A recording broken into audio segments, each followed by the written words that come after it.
Another successful Pearson Post Industries project, the telepodium launcher TPL-2, has recently been completed.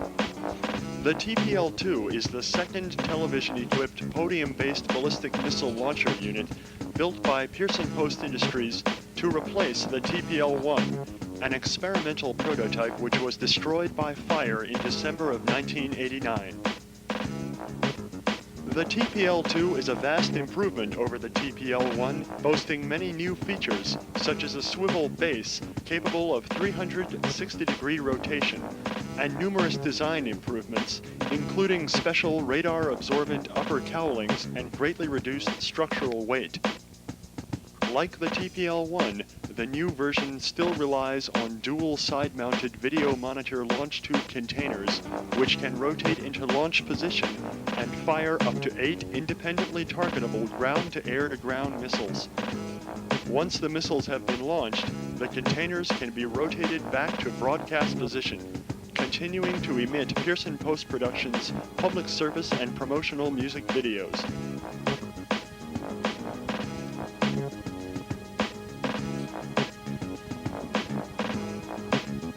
The TPL-2 also relies on the same engine system that powered the TPL-1, which consists of a series of gears driven by a Sears 1/2 horsepower garage door opener, which turns an axle adapted from a Chrysler automobile differential.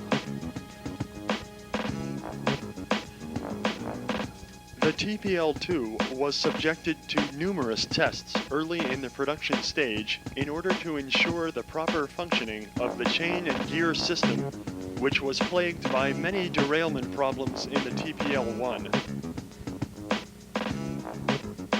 However, the testing of TPL-2 proceeded smoothly with no problems in any stage of construction.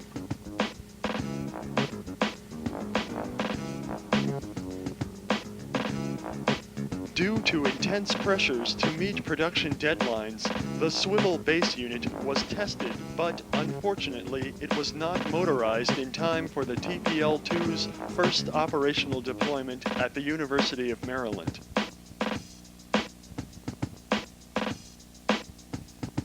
Instead, most of the time was spent employing new construction methods and in the difficult process of building the complex shape of the new design. This design includes angular upper podium and television cowlings to increase radar reflectiveness and lower the overall radar profile of the TPL-2. After the proper substructures were built, workers installed a layer of special radar-absorbent Kevlar fiber batting, which was then covered by another layer of heat-resistant radar-absorbent material designed to further reduce radar detectability and to enhance the overall appearance of the TPL-2.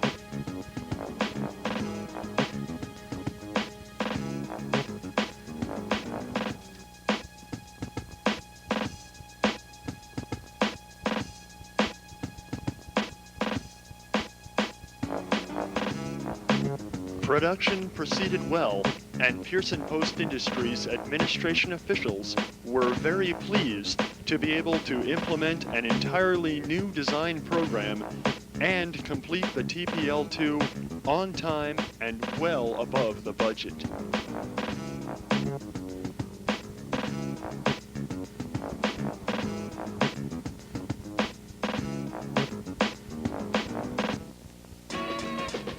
Deployment of the Telepodium Launcher 2 occurred as planned at the Art Gallery of the University of Maryland on September 12, 1990. All phases of deployment went smoothly, and Pearson Post Industries administration officials have expressed their belief that the new Telepodium launcher, combined with all new public service music videos, will ensure the success of Pearson Post Industries' Defense Entertainment Technologies program for the 1990s. See, we've got to pump it up. Got to get down. The government is prepared To get down. The government is prepared To get down. The government is prepared To get down. The government is prepared To get down. of us. Well, ladies and gentlemen, while they want to raise your taxes, and they do, while they want you to pay more money for your oil, I'm not for smoking or drinking, but if you happen to engage in those, you're going to pay more money for that too. While they want to raise taxes, they also want to spend more money to fund dirty art from the government.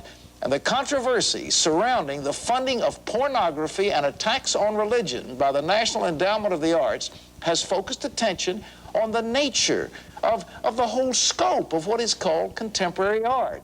Correspondent John Black, who's been following this issue, reports that the objectionable art funding by the NEA has a common thread with other contemporary art. It represents a radical political and social ideology. Please be warned, some of this art, and this isn't our art, it's their art, we're just reporting on it, is racist in nature and has overt sexual material and is considered highly offensive to many, including me.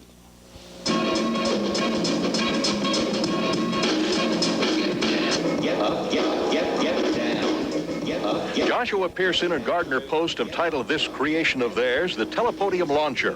Using a barrage of mass media messages, it's a criticism of what these artists consider U.S. militarism. The government is prepared to get down. The government is prepared to get down. The Telepodium Launcher is part of an exhibit first shown at the Massachusetts Institute of Technology's List Visual Arts Center and now at the Art Gallery of the University of Maryland, featuring what is sometimes called issue art, art that is primarily political or social. The exhibit is titled Trouble in Paradise and features such things as Karen Gusti's pro-abortion statue of Justice in the Balance and Jay Critchley's wall-size graphic for his imaginary Old Glory Condom Corporation, a protest of what he considers government inaction in the battle against AIDS. There are also disturbing illustrations by photographer Carrie Mae Weems of racist jokes. Weems, who is black, says it is her intention to confront all viewers with the diverse guises of racism. She does that with an exhibit the University of Maryland Museum says has drawn protest. The express purpose of much of this exhibit seems to be to offend. It's art with an ideological agenda.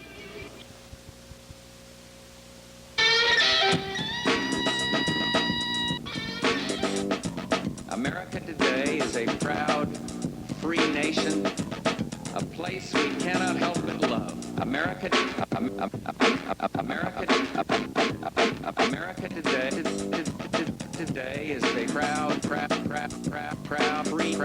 free nation, free nation, free nation, a place we cannot help but love, but love, but love, cannot help but love, but love, but love, but love, but love.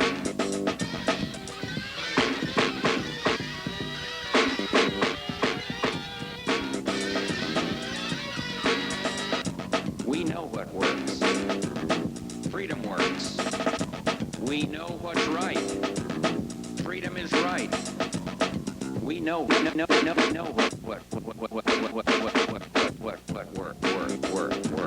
works. Freedom works. Freedom works. Freedom power works. Freedom power works. Freedom power works. Freedom power. Freedom power. Freedom power. Free power. Free power. Free power works. Power is right. Knowledge works. Knowledge is right. Common sense works. Common sense is right. Love works. Love is right. Love is power. Love power works. Freedom is love. Freedom is power. Love power is right. Love power is right.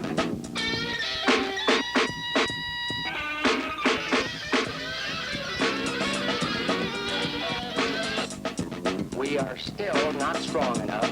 We need greater strength. We need greater power. We need greater knowledge. We need greater love. We need greater freedom. We are still not free enough. We are still not proud enough. We are still not bright enough. We are still not free enough. We need greater freedom. Freedom. Greater power. Greater love. Greater knowledge. Greater freedom. Proud love. Proud power. Knowledge. Power. Knowledge. Power. Knowledge. Power. Knowledge. Power. Knowledge. Power. Freedom, love, power, knowledge, power. Freedom, love, knowledge, love, power. Proud, free, power. Freedom, love, power, knowledge, power. Proud, free, power. Freedom, right, knowledge, power. Right, knowledge, power. Right, freedom, right, power. Knowledge, right, power. Freedom, right, knowledge, strong strength. Proud, free, strong strength. Proud, free, strong strength. Proud, free, strong strength. Proud, free, strong strength. Proud, free, strong strength. Proud, free, strong strength. Proud, free, strong strength. Strong strength. Power.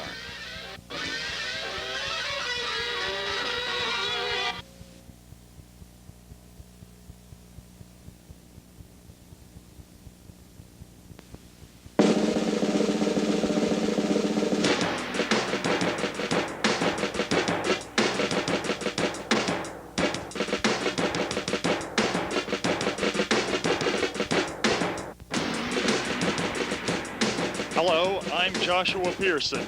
Welcome to this edition of Pearson Post Industries Review Update, the program that takes a look at all the latest projects under development here at Pearson Post Industries, America's leader in defense entertainment technologies.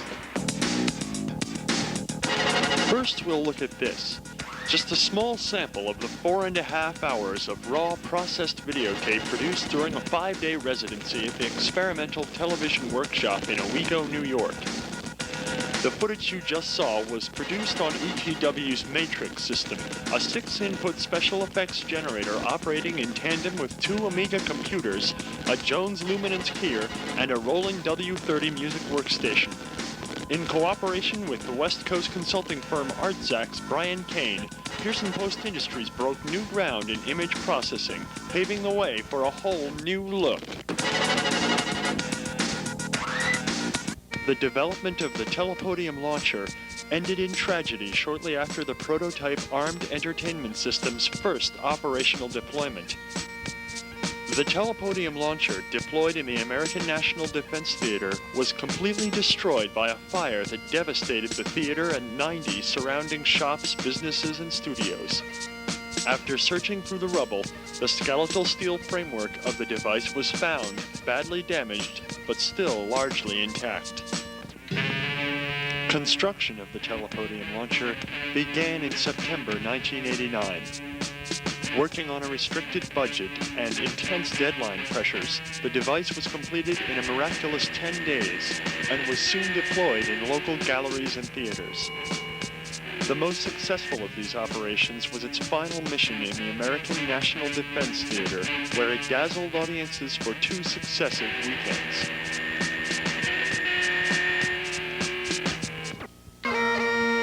Then, disaster struck. A fire started in the rooms below the theater, and within hours, the entire 1 million square foot complex was engulfed in flames. A general alarm was called, and over 100 fire companies responded. Working in freezing temperatures, firefighters waged a losing battle against the fire, which was fueled by 100-year-old timber and oil-soaked floors. But determined to fulfill customer satisfaction, Pearson Post Industries risked their lives and continued to perform as the fire raged, waiting until the last possible moment before bidding farewell and abandoning the Telepodium launcher to the flames. I'm standing in all that's left of the Riverside Mills complex. This is where the American National Defense Theater was located, in the mill complex. The theater was the first part of the structure to burn out of control. Although the cause of the fire is not yet known, authorities suspect sabotage. and Pearson Post Industries is denying any responsibility for the blaze, claiming that the telepodium launcher was equipped with fire safety devices which would have prevented an accidental ignition.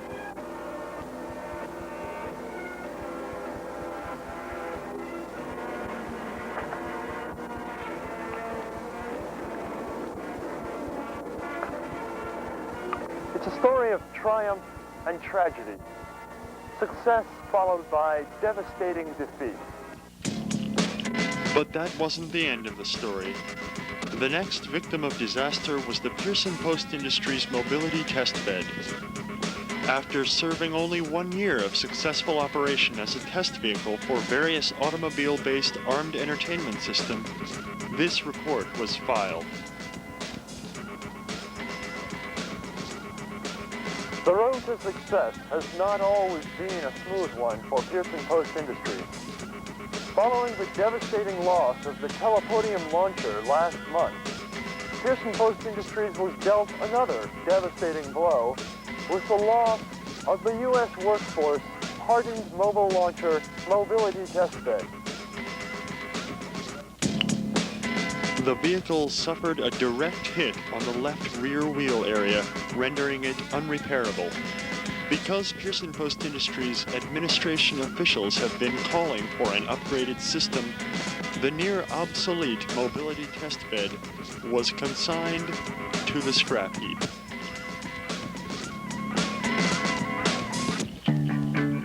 But despite these tragic losses, new acquisitions such as the Roland W30 music workstation, a disc-driven 512K memory 16-track 8-output sampler sequencer, and 8 recently purchased 20-inch color television monitors are the key ingredients that will serve as the core for the all-new modernized armed entertainment systems currently under development by Pearson Post Industries' research and development team.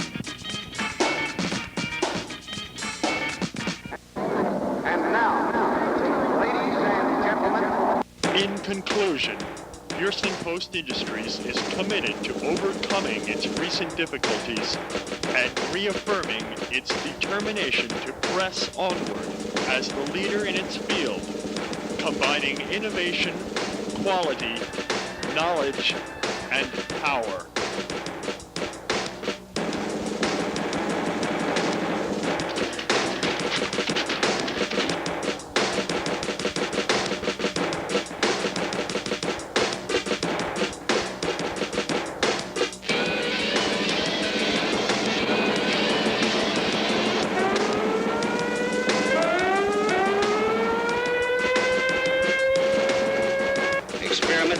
Experience. Experience fortifies theory.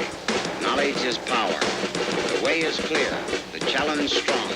The duty inescapable. We must have the facts. Common sense calls for the facts.